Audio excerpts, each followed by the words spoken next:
يا جماعة، فاكرين عطر شيروتي 1881؟ العطر اللي نزل سنة 1990 ولسه لحد النهاردة ليه مكانة عند ناس كتير، واللي ريحته بتنقلك حتة تانية خالص. مقدمته فيها مزيج خطير من العرعر، أشجار السرو، الخزامي، البرغموت، زهر القرنفل، الغلبانوم، وراتنج الإليمي. يعني انتعاش وطبيعة صافية، وقلب العطر تحسه دافي وحسي أكتر.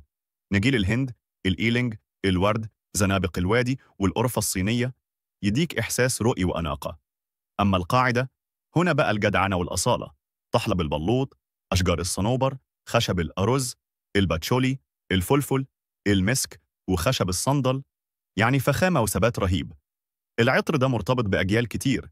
كان أي حد شيك أو بيحب يظهر بأحسن صورة لازم يكون عنده شيروتي 1881 في دولابه.